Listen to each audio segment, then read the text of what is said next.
All right, before we start, remember we were talking yesterday about how to read the pasuk with the gam below da'as nefesh lo tov, atz baraglaim chote, and we noticed that it's either gam below da'as, comma, nefesh lo tov, or gam below da'as nefesh lo tov. Yeah. And then Isaac pointed out that the ta'amim, it has the same one under da'as and nefesh. And then I mentioned, I don't know how to lane Mishlei. I remembered Torah has laning. So even for, obviously, Ashkenazim don't have a Masorah for this, or we've lost it, but this is from the, I guess this is Syrian. So I'm going to play the first two psukim, the first one just so you can like get over the shock of hearing Mishlei lane, but then listen when we do the second one, how he does the first half of the puzzle. Okay, here we go. מעיקש שפתיו והוא חסיל גם בלא דעת נפש לא טוב ואץ ברגליים חוטא. So it is as Isaac predicted, it's deliberately ambiguous in the Hebrew. Gam below da'as nefesh lo tov. Wow. Right, so you can read it both ways. So the theory was good. Cool. Yeah. Okay, so now Joe is on here. So let me just actually pause the recording for 1 second. Okay, so we so let's review what we said yesterday. And now what we did is after we had our shiur in the morning, I learned this with a student who I'm learning with 101, and we came up with a different approach. So I kind of don't remember what we said here. Anyone able to summarize? I mean, I don't even know if we had it boiled down to like a main approach. So what did we say yesterday? If anyone wants to venture forth a unattempted summary. Right. Or any element of it. I mean, we don't have to do a full summary.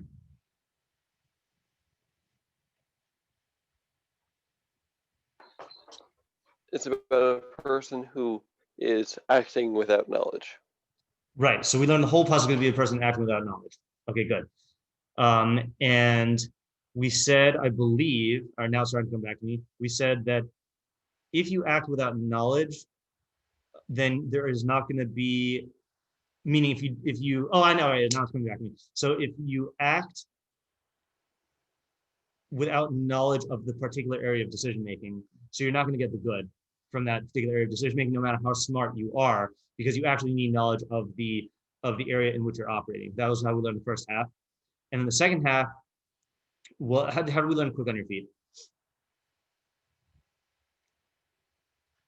He thinks because no. Yeah. Yeah. I mean, we threw around a lot of ideas. That's why I'm having hard time remembering it.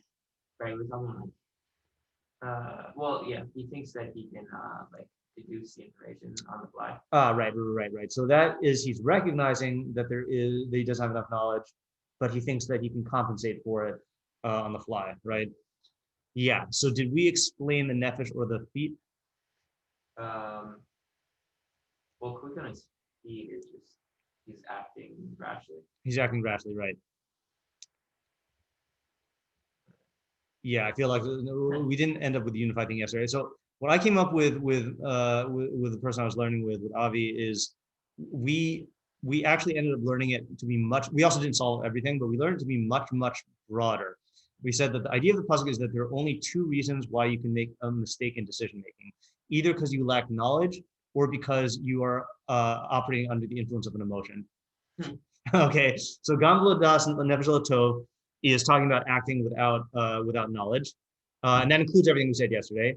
And then Atz Baraglaim is there's two reasons you would be quick. And I actually didn't say this with him, but we've been over Sadigon's intro before, and Sadigon says that they're all emotional decisions that are foolish decisions fall into two categories: either immediate, you're taken over by the desire for immediate pleasure, or to avoid immediate pain. So he calls those ta'ava and atzlus. So both those would lead to a certain hastiness on the feet, where you either just impulsively act to obtain a pleasure, or you impulsively act to get out of the pain. Sorry, what were the two reasons why you might make a mistake in decision making? Lacking knowledge or being influenced by an emotion. So the first half is talking about making a decision without knowledge, and then the second one is being compelled by an emotion. So that was the main move. And what I liked about that is that's the type of categorical that I wanted, of like the pasuk is stated in such universal terms. It sounds like it is about decision making in general.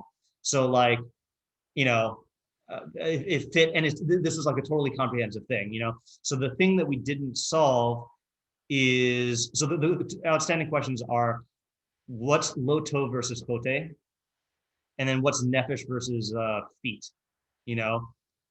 So we started to answer the lo tov versus chote in the sense that we kind of did the same approach here. Oh no, I know what we did. So we were thinking about who is this pasuk for, and we were saying, like, this kind of forms a handy checklist for when you are going to make a decision. If you find yourself making a snap decision, so then there are two things you need to ask yourself. Number one, do I have enough knowledge of the area? And number two, am I under the influence of an emotion? And I was giving an example that my 12th graders right now are going through their seminary decisions. And when you're choosing yeshiva or seminary, then there's a lot of like, a lot of things that could make you make a hasty decision, whether it's going where your siblings went or where your friends are going, or like a really good reputation, that you've heard of the thing, or like it's the easiest choice, or you don't want to make a decision, so you just like default, listening to authority. So I was saying how like if they implemented this technique of the double checkbox, so you feel yourself compelled to make a decision right now, So then you ask yourself, okay, number one, do I have enough knowledge of the thing? So in this particular case, it would be, what would be the ways to get knowledge? So number one, make sure you look past the brochure and the website and the presentation, right? Is talk to people who went there, who had good experiences, and can tell you about the good stuff, and bad experiences to tell you about the bad stuff. Listen to shiurim that are given by the place, so you get a sense of what the Torah is like. Do research about the particulars of the institution, not just the idea of the institution, like what's going to be there, be there. So that's the knowledge thing. And then you have to also counteract the emotions. So there's several ways to counteract the emotions. One is just giving yourself time, sometimes itself, like to state a deadline for your decision, or I don't know what you call it, a reverse deadline, where you say, I will not make the decision until this day, So you give yourself mental space to say, well, I can't. It's kind of like our tefillah experiment technique of like, I can't do anything anyway. I'm not going to submit my application until then anyway. So it leaves the space for new perspectives to come up and for your emotions to either like weaken or strengthen depending on what you need. Talking to people who have the opposite bias that you do, like if you find yourself really in love with this place, find people who went there and hated it. Now they might have a skewed perspective also, but their skewed perspective will balance your skewed perspective, and help you to counteract the like starry-eyed like perception that you have. Another one is talk to people who are just not operating under a bias, like someone who knows you really well but who's not invested in the decision. So again, I'm not saying that like that was just the example that I was talking through, but that's the technique that you're using here. Is if you feel yourself compelled to make a decision now, you got a checklist. Do I have the knowledge, and am I being odds for a gleim? Am I having under the influence of an emotion? And you come up with the countermeasures for those. Yeah. Could there be an emotion the opposite way, to like not make, I guess that's Oculus maybe, but to like not make the decision? Yes, yeah. Is that what Oculus is? That's what. So Oculus, it's interesting because Oculus, technically speaking, according to Sadigon, is making a decision to avoid immediate pain. So that could prompt this, but I think the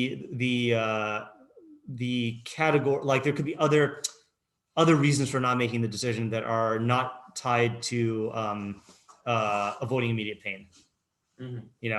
Like just decision paralysis, or like equal, like there's lots of reasons, or like not wanting the responsibility of having made a decision, like not want, like that's one thing. That's one thing I've seen in advising a lot of people in their seminary decisions, is like they want their teacher or their principal to tell them what seminary to go to, because if it goes wrong, they don't want to feel like it's on them.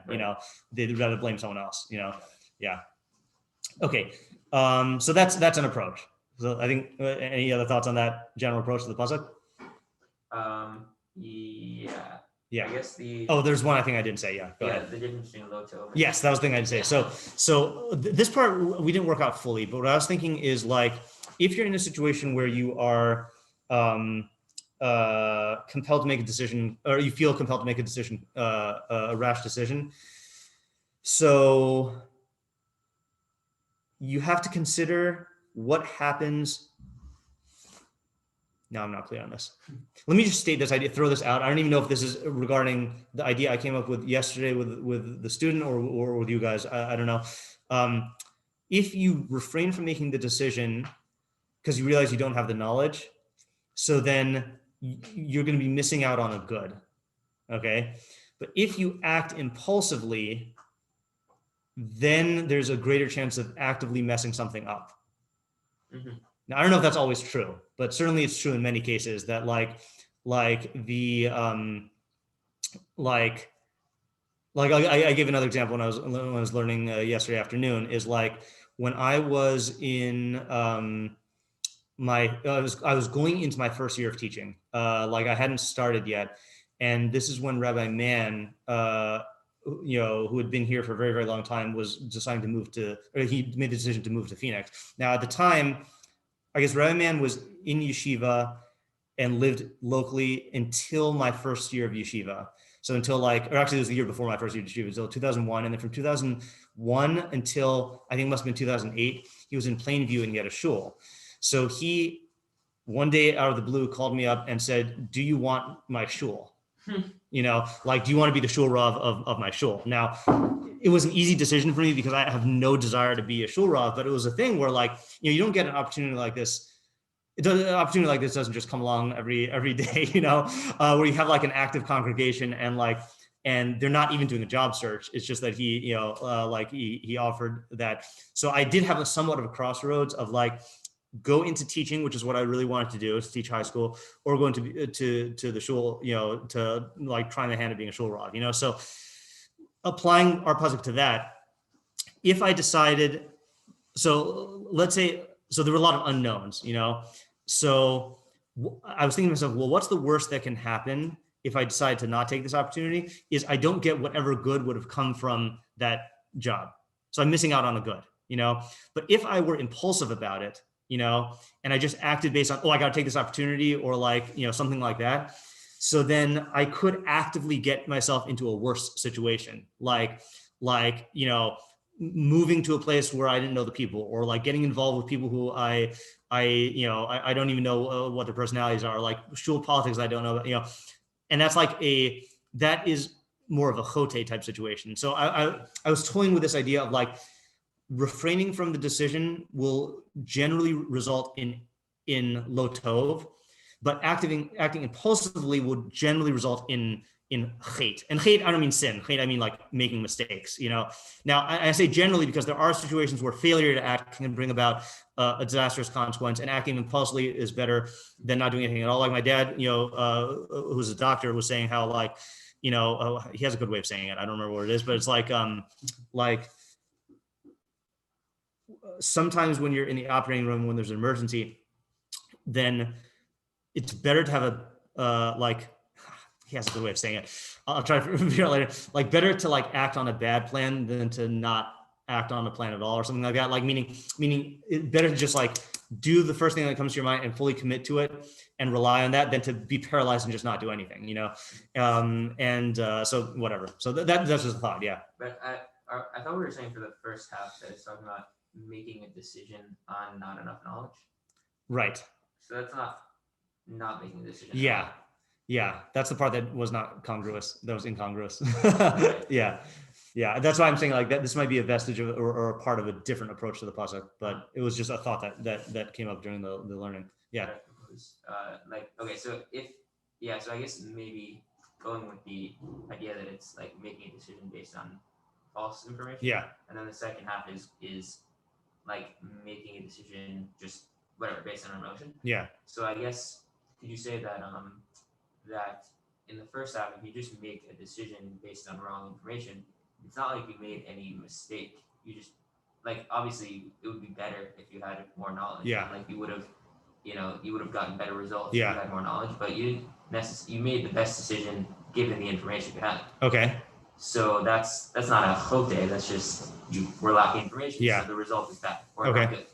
But if you act under an emotion, that's actually a wrong decision that you made. Right. Not only is it a decision that leads to bad results, but it itself is, the makes you a wrong chote. decision. Yeah, I like that approach. Yeah, I guess the only thing that I'm on the fence about isn't making a decision with incomplete knowledge. Isn't that also like a form of being chote? Like, well, I guess like not getting the knowledge, that would be a wrong decision. But acting on the knowledge that you have, that's all you can do, really. Like, but you could also should've gotten not. more knowledge. Can't you also not do that? You could have. Like, can't you say I don't have enough knowledge, so I'm not going to act on this? You know. Oh. Right. Well, I was kind of thinking about it like it's like enough knowledge that like it seems like you have like skewed knowledge, not like no knowledge at all. Like you're just like, yeah, I guess, yeah. Yeah, I mean, I like the distinction in abstract, but I just don't. To my mind, that is just a different category of hate, and maybe I'm just thinking that because I'm too caught up in the approach I initially said. Not sure. Yeah. I mean, there are times where you have to make a decision, though, such as like in the ER. Right. So, you know. Right. So that's right. But again, the thing I'm trying to go for the puzzle, and maybe this is not going to come to fruition, is like I like the approach of saying that the puzzle is about all decisions, and I would prefer not to limit it to like a case where a person has enough knowledge or they have to act, but they, it's just like the more stuff we posit for each one, then the more difficult it is. Yeah, the thing that's bothering me about what you were saying is that that seems to be describing like value judgment. Well, isn't that what chote is? They like. Sorry, I just didn't hear what you said. Say again. I think it seems to be describing the value. Yeah. The way that he was saying it. The hate thing. Yeah, I hear that. Yeah. It sounds like it's a value judgment, and like I think we can say that, but then we have to say why do we care about that? Right. Like, right. If they're both bad decision making things. Yeah, that's the thing that's bothering me. Then why like right. Like you always say like, oh, you're also a worse person, you know? Well, no. I mean, I don't think you're saying a value judgment. You're not. I'm not saying like you're a bad person. I'm just saying it's a mistake. Yeah, you are being chote. Yeah. You know. Whereas the other one is not a mistake. It's just you just happen to have wrong knowledge. Like if those were all the facts, right, that decision would lead to good results. It right. just happens to be there's another fact you didn't. Right. And that's why. Let's take the example we said yesterday. Like if you let's say, for example, you open the newspaper one day and you see like such and such a company is like successful, and you're like, okay, I'm investing. You know, so I think it's just such a stretch to say, well, if that were the only fact, you'd be making a great decision. No, you're just an idiot because you're not even research. You know, right? So that's why you have to posit then, like, well, it's talking about a case where like you have to narrow the parameters to fit your idea. You know, that's what's bothering me. So how are you explaining Clinton? According to Zev? Oh, according to me. Oh, I'm not. I don't think I have a good explanation. Okay. I tried explaining it according to a partial idea, which didn't stem from this approach, which was the idea of like, there's a difference between failing to obtain a good and then like actively making things worse. Oh, you know where I got this from? Sadigon, right? So Sadigon had said for the second half, "V'ha'atz b'matzavav uve'inyanav yachatien." One who is quick in his circumstances and his affairs will make them err. You know, he'll mess them up, as we would say in English. You know, yeah, because we also have to remember. I don't know if did I say this yesterday? We said that hate means either to sin or to miss a target. Yeah. So yachati aim, like I think when we were translating it yesterday, will make them sin. That sounded weird, but make them err or make them deviate or make them miss. That's like, so that's how I was trying to explain the Atzbar Aglaim Chote, that lo tov just means you're missing out on a benefit, but chote means you're messing stuff up.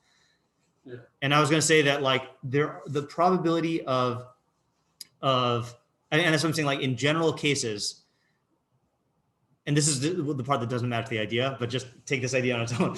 In general cases, refraining from making a decision because you don't have enough knowledge will just yield a lack of benefit. Whereas rushing into something and being hasty due to some emotion is likely to mess stuff up. But I don't know if that's a full idea. Yeah. I guess the way that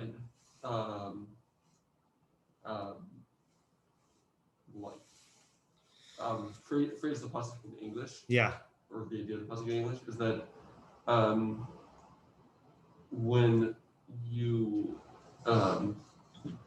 make a decision without enough knowledge, then you're likely to you won't be able to make a good decision, but when you act out of emotion, you'll make the wrong decision. Yeah. I think that's along the same currents of thought that I was thinking. Yeah. I was just starting. Okay, yeah, that's good. Yeah. In the interest of time, since I gotta leave early today, could we do Rabbeinu Yonah? I don't remember what he says, but I seem to recall him saying something good. So, okay, and you know what? I'm gonna do what we usually do, which is I'm gonna use the all Torah version, and then you tell me if you see anything radically different here. So I just wanted to ask you, how do you read it? God. Oh, I did explain that. Oh, I know. Okay, good. Yeah, this is the other advantage is maybe that I did link this to yesterday to the pasuk from before, because the pasuk before was also talking about a guy who either could remain in his poverty or a guy who makes things worse. So I was saying gam below das nefesh lo tov means he's not in a good situation, but he's also not actively making things worse. But then if you're Asberg Lime, then you're definitely making things worse. So I was learning as the previous puzzle was a specific case, and then it was universalizing to the second one. And what about Nefesh and regular? Yeah, I didn't have that. Okay. Yeah. I mean, you could say also that the Nefesh is acting without knowledge is a mistake of the Nefesh, but Asberg Lime is a mistake of the body, is that you're giving into an emotion, the way I was saying it before. Right? All right, so let's see what Rabbeinu Yonah says. Gam b'ladas nefesh lo tov. Lefi shedibir al ma'alas hatamimus. Since it spoke about the virtue of integrity, I guess we would translate from before. Amar tov holech tov rash holech betumo, as it says, better a poor person who goes with integrity. Limid da'as be'inyan hatamimus. So then it's giving you knowledge about this integrity or blemishness freeness. That even though a person is blemish free in his character traits, what's your next word? Spelled with a Kaf nun. Yeah, that's weird though, right? There's a footnote on it. Yeah, what does it say? The appears to be cut off. Oh, okay, fine. So let me. I always get confused with the footnotes in this book. Yeah. It goes right underneath the paragraph. I always do that. It says kamo b'tikin with it. Okay, fine. Yeah, I've just never seen tichin with a chaf. Okay, v'tichin es kol hamisaveh mikol teva mu'uvas, and he literally he corrected or he perfected his appetitive faculty from any distortion, from every distorted inclination. I'd say teva muvas is like perverted inclination. He still needs to learn knowledge and wisdom to remove stumbling blocks from his actions. Gam ki ein chashivus lenefesh below das. Also, he throws in the also that there is no significance or prominence for the soul without knowledge. Okay, I don't know what he's saying yet. Al-Kain Amar, therefore it says nefesh lo tov, a soul is not good. V'amru, Zal, and Chazal say, Ki mishal lamad chachma v'torah, lo yatzliach biado kiyum hamitzvos al ofanehem al techu nasam. Someone who did not learn chachma and Torah will not succeed in his fulfillment of the mitzvos in their proper ways and in the proper characteristics. V'hu doma le'evet asher tziva lo hamelach l'chapos lo chaluk. Okay, this is one I didn't quite understand. This is comparable to a servant that the king commanded him, I think it's like to fold a tunic. Okay, but he's never folded a tunic before. I don't know. I get the sense this is kind of like some sort of like procedure where there's like a right way to do it, and it's like very important for the king to like get his garments in the right way, and like you're just messing it up, I think it's something that's simple, but you need to know how to do it. That could be also, yeah. The Ka'as HaMelech al Pe'ulaso ki lo yashar b'inav, and king got angry at his action because it wasn't upright in his eyes. Okay, yeah, weird mashal. I've already explained to you earlier b'inyan hatom v'hayosher in the concepts of. So these are Mishlei personalities. The Tom and the Yashar. So Tom is someone who, according to Rabbeinu Yonah, who doesn't have bad midos, but has not developed his knowledge yet. And then a Yosher or a Yashar is someone who has developed his knowledge and is acting in line with knowledge. So he says, I explained to you before regarding the Tam and the Yosher, ki yikari tamim, he defines it here, hashalim b'midosav, someone who is complete in his midos, ki im benafsho mum umida maguda. He doesn't have any blemish or bad mida in his soul. The alpha pi shlo lamad chachma, even though he hasn't learned chachma yet. But you're only called a chacham lev you're only called a yashar if you are wise and you recognize uprightness. Okay, not sure what he's saying yet, but let me just read the next paragraph and then we'll try to summarize. Not only the guy who didn't learn chachma at all, not only will he sin in his actions, but also the guy who has knowledge, but he's quick on his feet, he also sins. Okay, so that's like acting impulsively. He is quick on his feet to do whatever occurs to him without any thought and analysis. Meaning, the mind of a man is deficient. I think this is meshuga like error, not meshuga like craziness, because I think that's with the ayin. Al-kain, therefore, tzarech ha'adam lehaktim lepu'ulosav machshava ulhisbonin bina b'chol davar b'mitun b'terem hamaseh. Therefore, a person needs to proceed all of his actions with thought and contemplation and understanding, and to do everything to have patience before he does any action. So he's also learning it seemingly to be about universals, I think, right? But what is his second half is easy to understand, right? Is that even if you have knowledge, if you act without applying the knowledge, so then you're going to make a mistake. So, but what's his first half and what's the main idea according to him? And he gives another shot after this, but I think we should take one at a time. First half is that even if you're like a perfected person, but you don't know anything about the area. Yeah. Like, no matter how okay. No matter how much you want to do it right, you won't have the necessary knowledge. You won't have had a full definition. Right. So it is opposites then, according to him. I think that's what I like about it, is that the first half is a person without, well, in a sense, it's opposites. First half is a person who doesn't have bad midos. So he's not going to be acting like impulsively or rashly or like giving into taiva or atzlus, but he doesn't have knowledge. So he can't do the good. So that lines up very much. I mean, he's putting a different emphasis on it because he's saying it's about a tam, but it's similar to the approach we took yesterday of like, you can't get good results if you don't have knowledge in the area. And then the second half is the guy who does have knowledge, but he's just not giving himself time to think it through. That's also a mistake. So yeah. Okay. Well, what's the, I feel like he's saying a good idea, you know, it's just like, so what's the subject going to him? I think the question we need to ask here.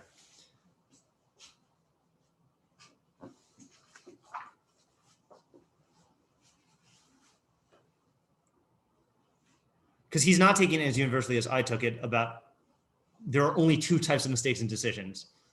Because if he were taking that approach, then I don't know why he would focus specifically on the tom in the first half. I mean, well, I think the tom highlights the tom is not. It's not only the tom, but tom highlights that type of mistake because he's totally unaffected by what's happening in the second half, but he still has this issue. Yeah, so I had temporarily forgotten. I think you're right. I temporarily forgotten the Rabbeinu Yonah principle of smuchim, which is he'll explain in the sequencing of the pasuk, but it doesn't mean that he holds that that's essential to the idea. Like he introduced our pasuk by saying, since it was talking about tamimus in the previous one, it talks about tamimus here. But essentially the idea of the pasuk is just making a decision when you're not under any emotional influence, but you also lack knowledge. Yeah. Not about the tom specifically. It's just that's the purest case, like you're saying, you know. And then the second half is talking about also a pure case where you got a guy who is perfected in his knowledge, but he's just not giving himself the opportunity to like apply it. You know, he's being rash. So it is talking about then, yeah, well, what's the subject? That's the thing that I just feel like we have to name the subject here to get a complete idea. The causes of bad decision. But is it really as universal as that according to him? Yeah, I mean, he's saying that there's only two people. Well, yeah. See, I think this is closer to what we came up with at the beginning of yesterday, which is that either you make a decision lacking knowledge, or you underestimate the need to apply knowledge in this case, or overestimate how valuable your knowledge is. Like, in other words, these are forms of bad decision making tied to knowledge. Either you lack the knowledge or you're too hasty to use the knowledge. I don't think these are all bad decisions. Because he's not, for example, talking about the case where you're overcome with taiva. That doesn't show up in the pasuk at all. Right, true. You know? So what's the what does it mean that he's like perfected in his midos? So that's just that you're not going to be swayed by your bad emotions, but in your decisions. It's just that you're making a bad decision because you lack knowledge. What were you saying, Isaac? I was going to say something along the lines of like how to use knowledge to make good decisions. Yeah. Yeah, that's I think that's a good stuff. Yeah, it has to be tied to knowledge, according to him, I think. Because Absberg line is that he's not doing machshava. Yeah, he has, and that's why he even frames it as he has the knowledge, right? Doesn't he? Yeah.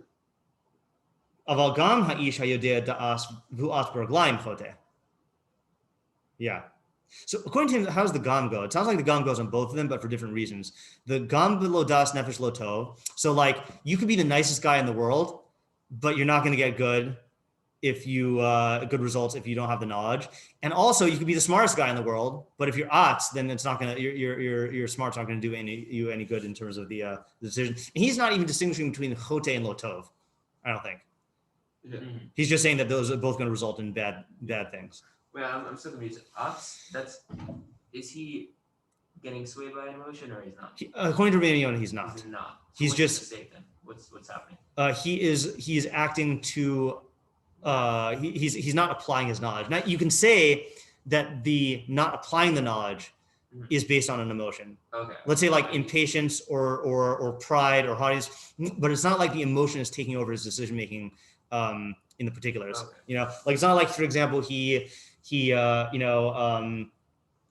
proposes to the girl on the first date because he's so enamored. Right. You know, like it's that would be your decisions actually affect your emotions actually affect your decision.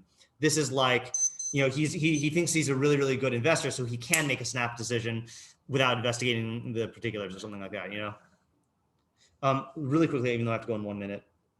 Can we do this really quickly? Let's just read his second paragraph. V'taken l'farish, it's possible to explain gam das nefesh lo tov shelo yeda ha'adam erech nafsho. So this is saying without das nefesh, without knowing his soul. It's not good for a person to have to not know the value of his soul. V'hasagaso avodas Hashem Yisrael. And his grasp in, or his understanding in avodas Hashem. He needs to constantly have self-knowledge, to investigate his ways and his himself constantly. Even though he is blemish-free in his midos, he should analyze his actions at all times. Maybe his intention is good, but his actions are not good. Someone said that yesterday also, right? Like good intention, but his actions aren't good. I don't remember.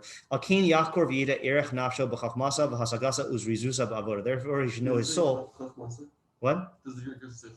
Yeah. This is chachma. Okay. But it says hasagasa and zrizusa. Yeah. Yeah, so I'm not sure which one's right. He should know the value of his soul in its chachma and its apprehension and in its zrizus in avoda. V'zahir basher his alim v'tachen es asher ivus yishtadel hasig basher kitzer. He should be careful in that which he overlooks, and he should fix that which is distorted, and he should strive for that in which he's deficient. Amar Eov, tam ani lo eda nafshi. I am tam, I don't know my soul. Birha inyan shalim ani b'midosai. So Eov is saying, I'm perfected in my midos. Umashalti b'tavasi, and I've conquered my taiva. V'tikanti kochi hamisave, and I've perfected my appetitive faculty. V'yadati ki lo echata mischavein. And I know that I didn't intend to sin. And I haven't deviated from the path of my intellect. To follow my taivas.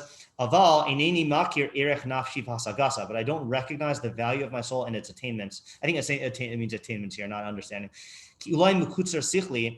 Maybe my intellect is deficient. Maybe it is hasaga.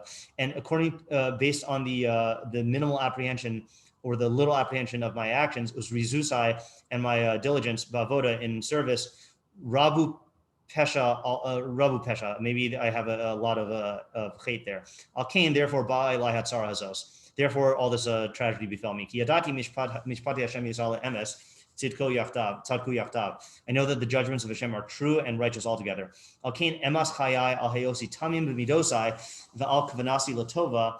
Therefore, I am disgusted by my life from the fact that I am perfected in my midos, v'al kavanasi latova, and on the fact that my intention is good. V'lo eda pishi, and I don't know my offense. V'lo avin lavonosai lashuv mehem lalechas b'mesilas yesharim. And I don't understand my iniquities to do tshuva from them to walk on the straight path. Yeah, that's a different idea. I didn't quite get what he said. I just want to see if we would get it, but I got to run now. Yeah, we can talk about it until I leave.